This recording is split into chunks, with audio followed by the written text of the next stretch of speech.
The California sun was brutal that morning, painting the asphalt of Naval Amphibious Base in a white glare that seemed to melt everything beneath it. Rows of recruits stood motionless on the training field, their uniforms crisp, boots lined like mirrors. The air reeked of salt, sweat, and tension. The SEAL commander, Lieutenant Hayes, strode down the line, his expression carved from steel. He had seen countless recruits come and go, strong ones, scared ones, and those who broke on the second day. None of them, he believed, were ready for what real war demanded. Until she arrived. A subtle movement in the far left line caught his attention. One figure shorter, leaner, her posture impossibly straight. Her uniform bore no arrogance, only quiet discipline. Hayes frowned, stopping in front of her. "You must be lost," he said sharply, his tone dripping with sarcasm. "This isn't an orientation for desk officers." She met his gaze without flinching. Her eyes were a storm calm on the surface, but something dangerous moved beneath. "No, sir," she said. "Lieutenant Dean, reporting for duty." A few recruits exchanged confused looks.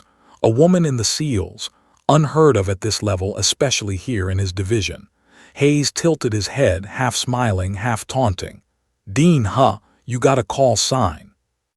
The silence stretched for a second too long. Even the waves beyond the base seemed to still. Then she answered, voice even and steady. "Call sign Iron Phoenix." The smirk vanished. For the first time in years, Hayes's composure cracked. His eyes narrowed, his jaw tightened. The name hit him like a rifle shot, sharp, unexpected, familiar.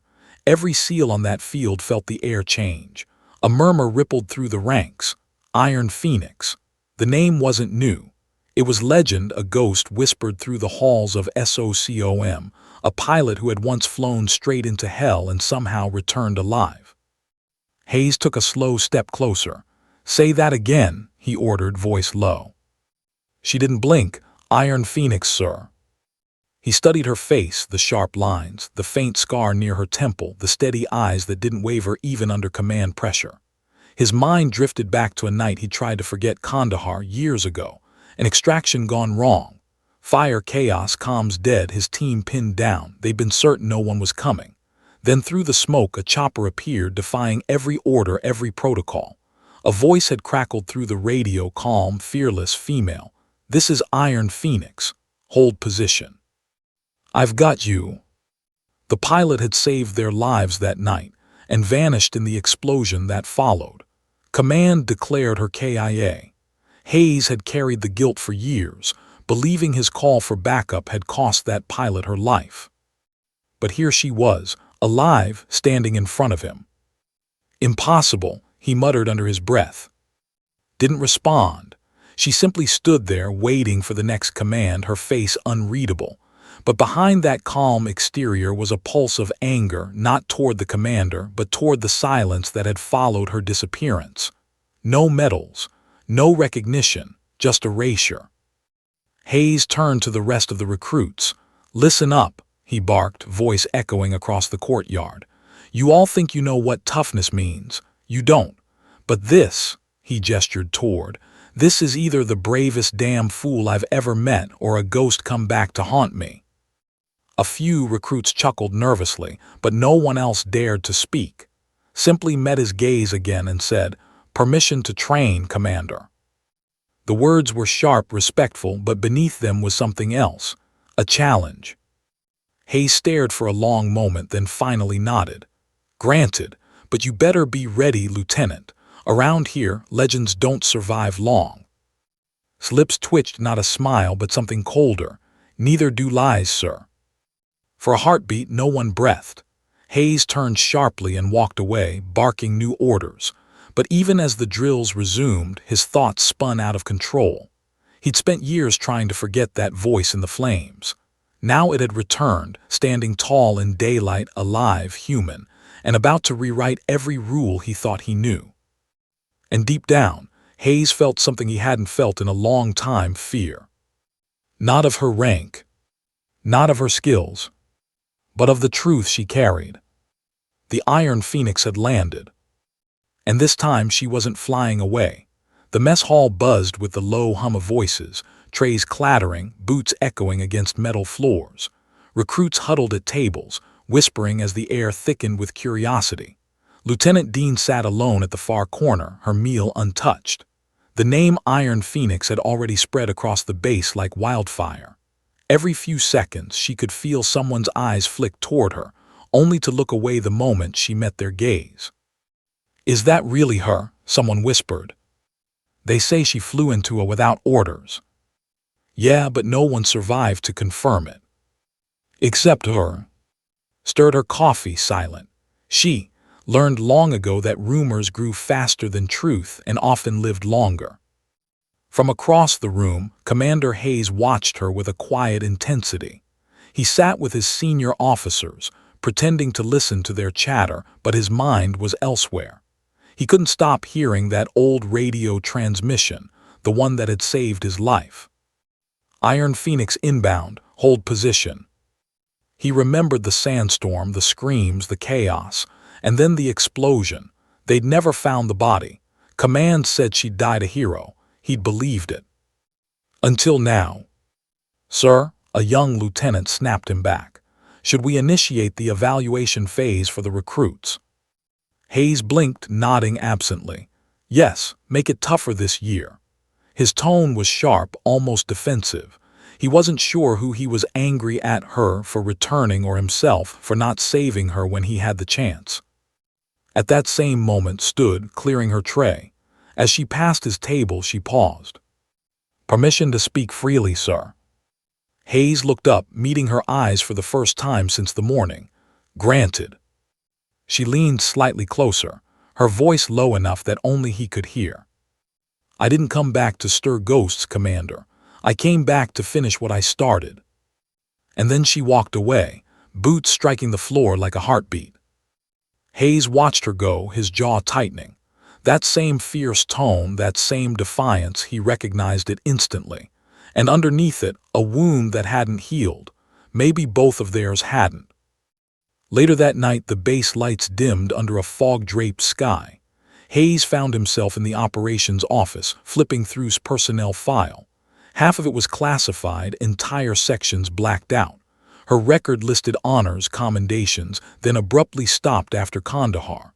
The final note read, "KIA remains unrecovered." He slammed the folder shut. "Damn it," he muttered. She wasn't supposed to exist anymore. Yet she was downstairs, alive, breathing, and walking through his command like a reminder carved from fire. A knock on the door broke his thoughts. Chief Petty Officer Grant stepped in. "You've seen the new file." Hayes nodded. Grant hesitated. "She's the real deal, sir. The men respect her already. Half of them are scared, the other half want to train under her." Hayes scoffed. "Respect? She's you know what happens when legends walk back into the field, everyone around them gets burned." Grant gave a faint smile. "Or inspired, sir. Depends on who's telling the story." After Grant left, Hayes stared out the window toward the barracks. He could see her silhouette through the courtyard light, sitting alone again, writing something in a small black notebook. The same composure, the same solitude. He wondered what she was writing, a report, a memory, or a goodbye letter to the ghost she carried. Meanwhile, in the women's barracks, closed the notebook and set her pen down. Her shoulder ached, an old injury that still flared when she thought too long about that night in Kandahar. She'd been forced to disappear, her survival classified to protect an operation that went wrong because someone higher up made a bad call. And that someone, she now knew, was Hayes. She inhaled sharply. She hadn't come back for revenge, but that didn't mean she'd forgotten. She came back to prove that truth always surfaced, no matter how deeply buried. A soft knock at the door interrupted her thoughts. "Lieutenant Dean." It was Petty Officer Taylor, one of the new recruits. "Ma'am, Commander Hayes ordered you to report to the shooting range at 0500. Solo evaluation." His lips curved faintly. Of course he did. "Tell him I'll be there," she replied. After Taylor left, lay back on her bunk, staring at the ceiling. Outside, the sound of ocean waves rolled endlessly, steady and cold. She could almost hear the rotor blades again, the screams, the explosion, the silence that followed. Then her own voice, buried under debris and dust. "This is Iron Phoenix. Mission complete." She closed her eyes. The past was done. Tomorrow she'd show them that legends don't fade, they rise again. And if Hayes wanted to test Iron Phoenix, he'd soon remember exactly why she was called that. The morning came cold and sharp. Mist hung over the training compound, wrapping everything in a pale gray haze. At precisely 500 hours, the range lights flickered on, cutting through the fog. The air smelled of gun oil and sand. Lieutenant Dean stood at the far end of the firing line, her hair pulled tight beneath her cap, her uniform pressed with perfect discipline. Across the range, Commander Hayes waited, arms folded, expression unreadable. Around him, recruits gathered silently, drawn by curiosity. Everyone had heard the rumor Iron Phoenix was being tested. Hayes stepped forward, voice loud and firm. "All right, Lieutenant," he called out. "We'll start simple, 400 meters, standard targets." Nodded once, loading her rifle. The click echoed across the open field. Without hesitation, she adjusted her stance, inhaled once, exhaled slowly, and fired. The bullet sliced through the mist. Crack. Dead center. Another shot. Crack. Perfect again. By the third, even the recruits had stopped whispering. Hayes's jaw tightened. He signaled to his range officer. "Move it back, 800. The targets shifted, nearly invisible in the morning light. Barely waited for the confirmation before she fired again. Her movements were mechanical, controlled, but there was something else in her rhythm. Precision born not from training alone, but from experience carved into bone. Every shot landed where it should. The recruits started murmuring. "She's not missing. She's too calm. Is this even possible?" Hayes silenced them with a look. 1,000 meters, he ordered. "Moving targets, let's see if the legend still breathes." The targets began gliding along the rails, simulating motion. Reloaded swiftly, adjusting for wind and drift without even glancing at the instruments. She fired once, the target flinched. Twice, bulls. A third, clean through the smallest plate. The crowd went silent. Hayes stepped closer. "Lucky morning?" he asked coldly. Met his eyes through her scope. "Luck runs out," she replied. "Skill doesn't." Without waiting for permission, she adjusted the rifle again, extending the range manually. The control panel flashed a warning, "Distance exceeds training protocol." She ignored it. "Lieutenant, that's over a mile," Hayes snapped. She didn't answer, she just whispered, "Wind 3 knots southwest, elevation 42. And fired. The world seemed to hold its breath. 5 seconds later, the steel plate at the farthest edge of the range rang with a single, clean ping. No one moved. No one spoke. Even Hayes blinked, unsure for the first time if what he'd seen was real. The recruits stared at her like she was something out of a myth. Lowered her weapon, removed her ear protection, and stood tall. Her expression didn't change, no pride, no arrogance, just calm acknowledgement. Hayes walked up to her slowly. "Where did you learn that shot?" he demanded. She looked straight ahead. "In a desert you left me to die in," she said quietly. The words hit him harder than a bullet. The recruits exchanged startled looks but didn't elaborate. She simply placed the rifle on the stand, saluted, and turned to leave. Hayes's voice stopped her. "Dean." She paused. "Tomorrow, you're leading the endurance run. Let's see if your stamina matches your aim." She didn't even look back. "You'll find out," she said, walking off as the fog swallowed her figure. Hayes stood there, heart pounding. Every ounce of his command instinct told him to keep his distance, but something deeper, older, was surfacing. Guilt. Memory. The last radio words she'd spoken before the crash. "I've got you, Commander. Don't look back." And he hadn't. Until now. He turned to the recruits. "Get back to your drills," he barked, though his voice cracked slightly.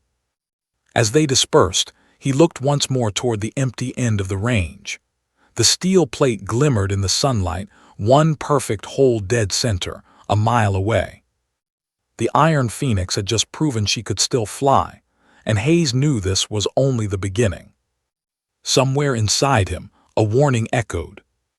If she was here to prove something, he might not survive what came next. The Pacific wind cut through the night as stood at the edge of the dock, the ocean whispering like the ghosts of another world.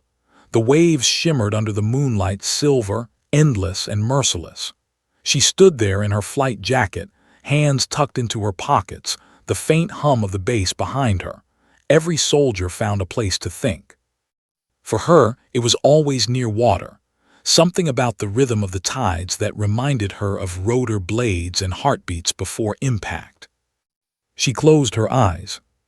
Kandahar never stayed buried.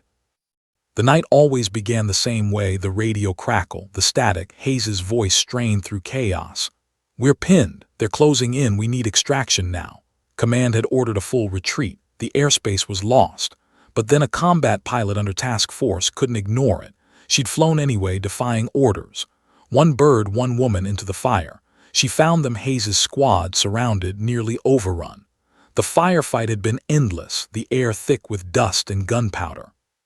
She hovered just long enough to get them aboard. Then the hit came.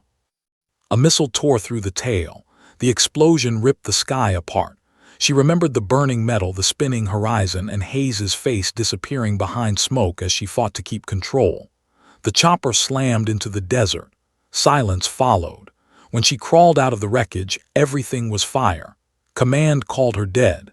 Hayes believed it, and maybe that was easier for him than facing what had really happened. Now, years later, she stood alive. An unseen truth weighed heavier than any metal. Behind her, footsteps approached. "Can't sleep either." She didn't turn. "Guess not." Hayes came up beside her, still in uniform, hands behind his back. His reflection wavered beside hers in the dark water. "You always pick the loneliest spots." "Old habits," she said. They stood in silence for a moment, waves slapping against the dock. The hum of generators filled the distance. Hayes finally spoke, voice rough. "You shouldn't have come back." Exhaled softly. "You mean I shouldn't have lived?" He hesitated, jaw tightening. "You were declared KIA. We buried you." "Convenient," she said quietly. "No questions that way." Hayes looked at her sharply. "You think I wanted that?" Turned to face him. Her eyes gleamed in the moonlight, calm but burning. "You followed orders, Commander. You always did, even when they were wrong." The accusation hung between them, sharp and cold. Hayes's shoulders stiffened. "I did what I had to. That mission." "That mission cost lives because someone misread the intel," she interrupted. "Because someone called in a position that got your own men trapped, and someone had to fly in and fix it." His silence said everything. His voice softened, but her eyes never wavered. "You want to know why I came back? It's not revenge. It's because I earned the right to serve. You can erase a file, but not the truth." He flinched at his first name. She hadn't used it since Kandahar. "You think I don't carry that day," he said. "Every damn night I see that bird go down. You think I didn't try to find you?" She stepped closer, almost within reach. "Then why didn't you?" He didn't answer. The waves crashed harder, as if echoing the silence between them. Finally, looked back toward the sea. "You asked what Iron Phoenix means," she said. "It's not a title, it's a reminder. You burn, you fall, you rise again, but you never come back the same." Hayes's voice was low. "And what are you now?" She looked over her shoulder, her expression unreadable. "A reminder that you can't bury guilt forever." Then she walked past him, boots echoing on the dock. Hayes stood there, the wind tugging at his sleeves, the weight of memory pressing down like armor he couldn't take off. He watched her disappear into the shadows and realized something that chilled him. Hadn't come back for validation. She'd come back to expose the past he tried to bury under rank and ribbons. And deep down, he knew she wasn't finished yet. As the tide surged and crashed against the dock, Hayes whispered to the empty air, "Iron Phoenix, if you're here to rise again, God help the rest of us when you do." The cold hit like a punch. Even through thermal layers and body armor, could feel the sting of Alaska's frozen wind biting into her skin. The horizon was endless white, snow, ice, and jagged peaks dissolving into the clouds. The C-130 transport aircraft roared above the mountains, slicing through turbulence as the SEAL team prepped for insertion. Their target, an isolated compound near the Yukon River, where American geologists had been taken hostage by a rogue paramilitary group. Commander Hayes adjusted his headset, his expression carved in stone. Across from him sat Silent, checking her weapon. The tension between them hadn't thawed since. This mission, a test of her worth, of her legend, was Hayes's idea, but deep down, even he knew this was more than a test. 3 clicks from LZ, the pilot called. Looked out the window, nothing but blinding snow and frozen wilderness. A storm was rolling in fast. She could read the wind by instinct. "Visibility's dropping," she warned. "You push 5 more minutes, you'll lose ground nav." Hayes met her eyes. "You planning to fly us yourself again, Lieutenant?" She didn't blink. "If it keeps your men alive, yes." The aircraft jolted as turbulence rocked it sideways. Hayes steadied himself, gripping a strap. "Team, lock and load. This is a hot zone." The back hatch opened, and the howl of the Alaskan wind swallowed every sound. The SEALs rappelled down one by one into the storm. Went last, landing in waist-deep snow.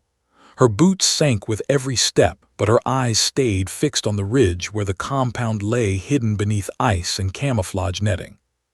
"Phoenix, take point," Hayes ordered. She nodded and moved forward, crouched low, rifle ready.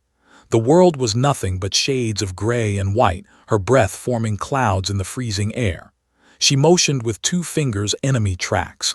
3 men, armed, patrolling the perimeter. She signaled to flank left.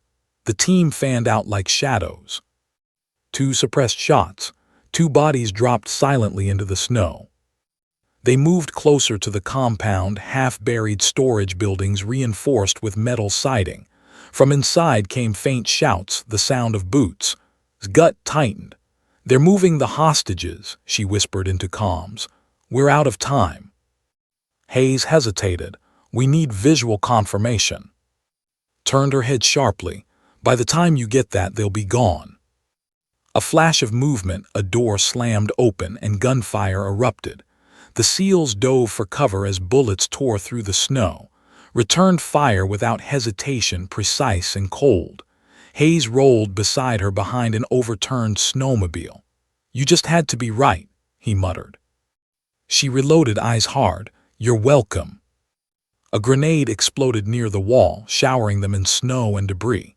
Hayes's comm crackled. Alpha 2's hit. Sprinted through the open line, dragging the wounded man back under cover, bullets slicing inches from her shoulder. She patched the bleeding with quick, practiced hands, ignoring the pain as shrapnel grazed her arm. "He's stable," she said. "We move now or lose them." Hayes nodded. "Go." They breached the main building. The first thing saw were terrified hostages tied to metal pipes, civilians, eyes wide. She cut the first man free, then ducked as another explosion ripped through the far wall. Smoke and fire filled the air. "Contact left," a SEAL shouted. Swung her rifle, firing controlled bursts. 2 hostiles fell. Then she saw it, a man dragging a hostage toward a side exit, using her as a shield.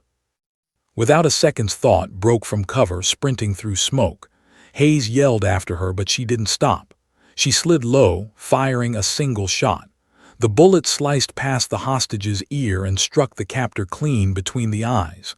The woman collapsed, sobbing. Hayes arrived seconds later, grabbing his arm. "You're insane," he said breathlessly. "Effective," she corrected.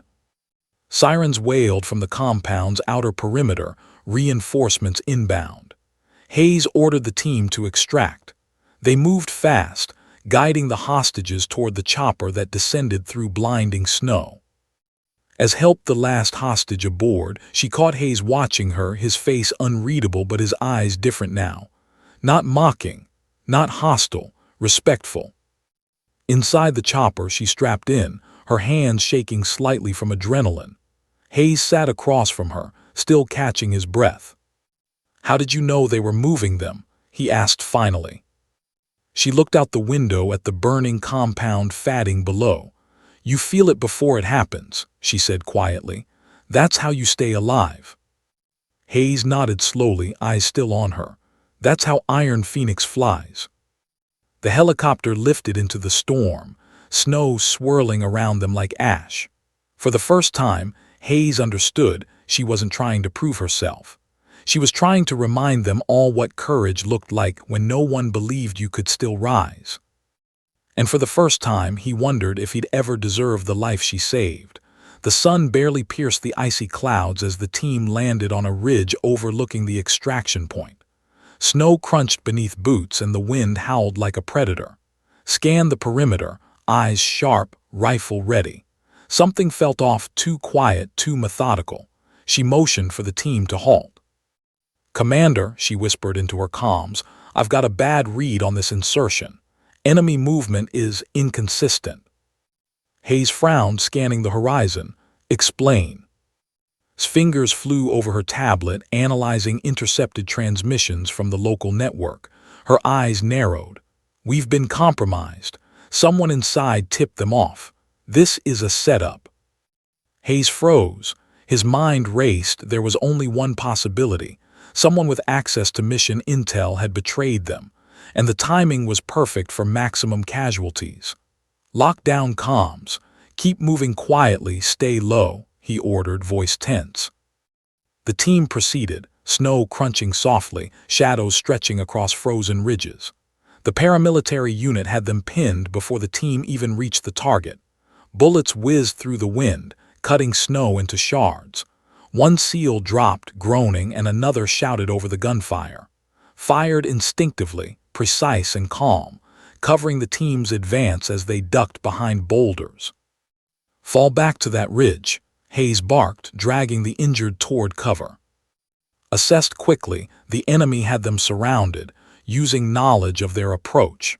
She realized the betrayal went deeper than anyone suspected. Not just tactical, someone knew every move they would make. Then she saw him, an old contact of Hayes's, a liaison from prior missions, waving the paramilitary forward like he was guiding lost sheep. Her jaw tightened. It was the same man who'd mishandled Kandahar intel, the man responsible for leaving her team exposed all those years ago. Hayes saw her focus and knew instantly. "No, it can't be him," he muttered. Didn't wait, she ducked behind a taking careful aim. Her first two shots down the nearest assailants. Her voice crackled over the comms, directing the SEALs with surgical precision. "Cover left flank. Move on my signal." Another explosion rocked the ridge, a grenade tossed from a hidden position. Snow and debris flew everywhere. Hayes felt his shoulder scrape against rock, blood warm beneath the sleeve. Dived to pull him out of the line of fire, ignoring the sting from her shoulder wound as well. "You don't have to do this," he shouted over the roar. She gritted her teeth. "I don't abandon my team, even the ones who abandoned me." They fired in unison, coordinated by his commands. The betrayal had given them an ambush, but her instincts turned the tide.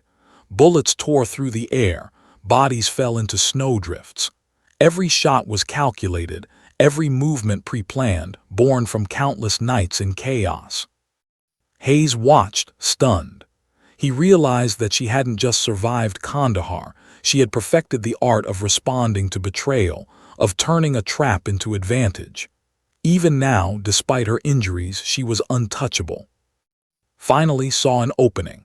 With a swift hand signal, the team surged forward, eliminating the remaining enemies. The traitor tried to flee with a hostage, but sprinted through snow and wind, firing a single, deadly shot. The man fell and the hostage scrambled free. Breathing heavily, Hayes finally looked at her. You saved us all, he said, voice tight. Leaned against the ridge, the wind whipping her hair. We saved each other. That's how Iron Phoenix survives.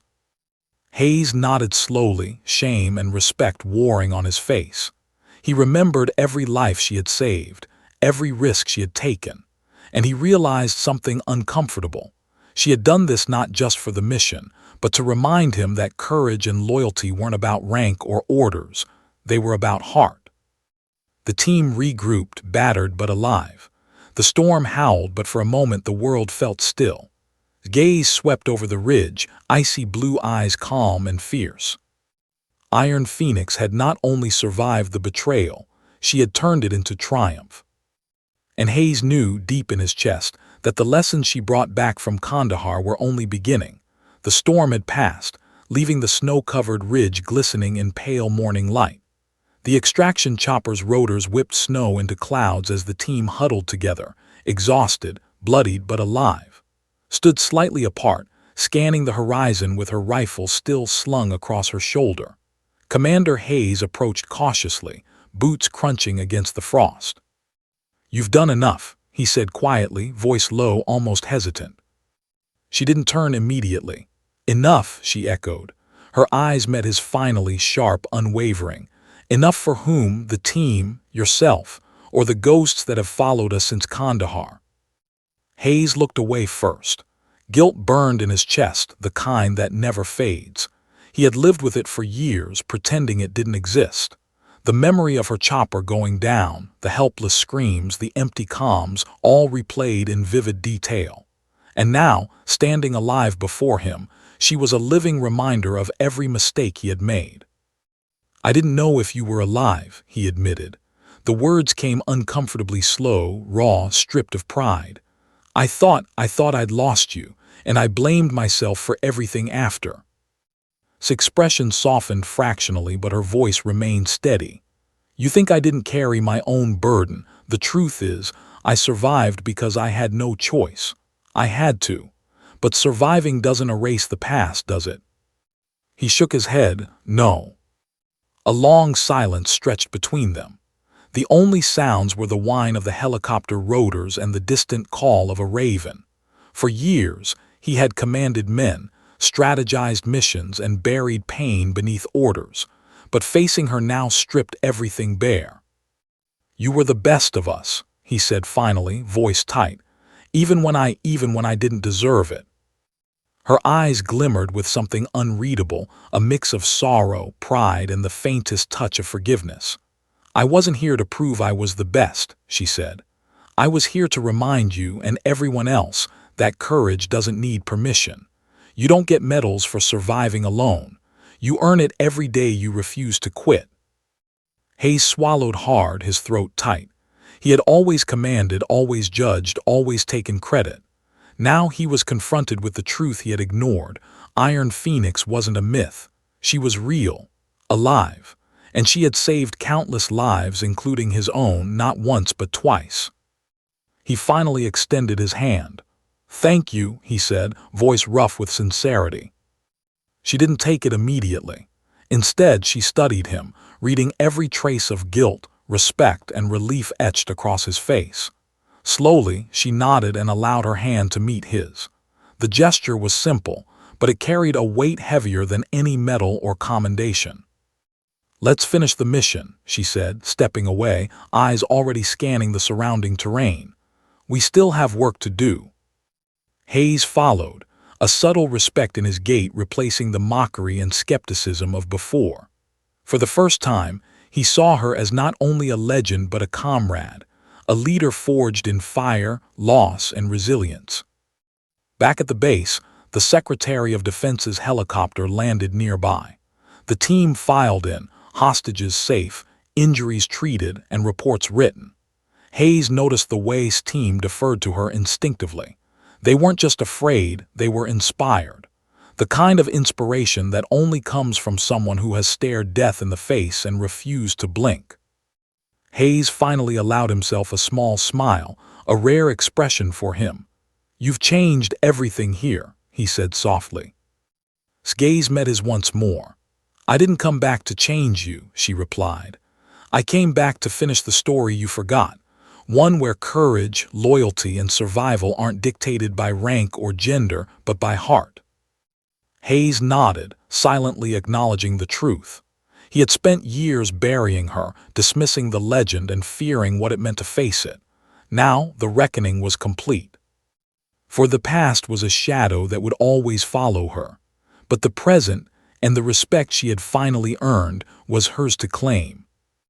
Iron Phoenix had returned, and this time she carried not only survival but triumph, redemption, and the undeniable truth of her legacy.